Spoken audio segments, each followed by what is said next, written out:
Topic is the difference between elastic demand and the inelastic demand. So the first point of elastic demand is type of demand changes very quickly if there is a small change in price or other factors. कह रहे हैं कि अगर prizes में या फिर other factors में small changes भी आते हैं तो हमारी जो डिमांड है वो उस पर एकदम इफेक्ट पड़ता है और वो एकदम से चेंज हो जाती है.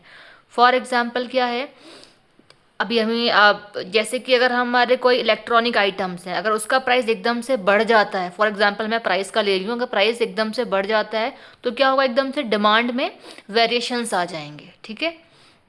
Next point inelastic demand is type of demand which does not changes quickly if there is a change in price और अदर फैक्टर्स. कह रहे हैं अगर प्राइस में और अदर फैक्टर्स में चेंजेस आते हैं तो उससे डिमांड पे कोई इम्पैक्ट नहीं पड़ता.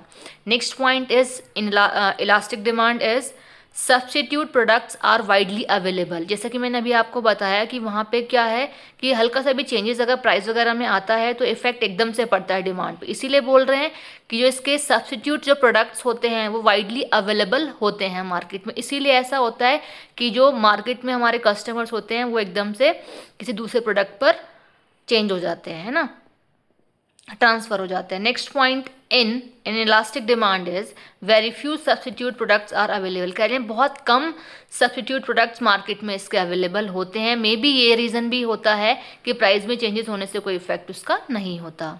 Next point is applicable for luxury and comfort product. ये जो होता है वो एप्लीकेबल होता है जो हमारे लग्जरी प्रोडक्ट्स होते हैं और हमारे जो कंफर्ट प्रोडक्ट्स होते हैं जो हमें कंफर्ट फील कराते हैं. कंफर्ट प्रोडक्ट हम कब परचेज करते हैं, while we have so many money or we have much monies, then we have to spend that type of money. So next point is applicable for necessary goods. ये हमारा उस condition में available होता है, applicable किया जाता है जब हमें कोई नेसेसरी आइटम्स परचेज करने होते हैं, नीडेबल आइटम्स ही परचेज करने होते हैं, तो वहाँ हमारी कंडीशन ये रहती है. ठीक है. नेक्स्ट क्या है, हमारे एग्जाम्पल्स हैं दोनों डिमांड के. अब हम बात करते हैं एग्जाम्पल में इलास्टिक डिमांड में. मैंने कहा अभी बताया आपको कि वहाँ पे क्या है, एकदम से जैसे कि हमारा प्राइस वगैरह में थोड़ा बहुत भी चेंजेस होगा तो हमारी डिमांड पे एकदम इम्पैक्ट पड़ेगा. अब कैसे इफेक्ट पड़ेगा, क्या क्या चीज़ें ऐसी हो सकती हैं. फॉर एग्जाम्पल है हमारा television, car, jewellery etcetera. For example हमारी कोई भी, फॉर एग्जाम्पल सोनी कंपनी है हमारी टेलीविज़न की. ठीक है. हम ये परचेज़ करने जा रहे थे, हमने एकदम से सोनी कंपनी ने प्राइसेस एकदम से बढ़ा दिए. तो कोई ऐसा तो कंपलसेशन नहीं है कि कोई जो पर्टिकुलर कस्टमर है वो सोनी की ही टीवी उसे सिर्फ और सिर्फ टेलीविज़न परचेज़ करना है तो सोनी की ना अगर परचेज़ करके वो किसी और की परचेज़ कर ले. ठीक है. ऐसे ही कार का एग्जाम्पल है, देन ऐसे जस्ट ज्वेलरी का एग्जाम्पल है. ठीक है. अब बात करते हैं हम एग्जाम्पल में इनलास्टिक डिमांड में. तो वहाँ क्या है कि कोई इम्पैक्ट नहीं पड़ता जल्दी से अगर हमारा कोई प्राइस वगैरह भी चेंज हो जाता है. क्यों? क्योंकि सब्स्टिट्यूट प्रोडक्ट में भी इसके अवेलेबल मार्केट में नहीं होते हैं in comparison to elastic demand. है क्या? Milk, water, medicines.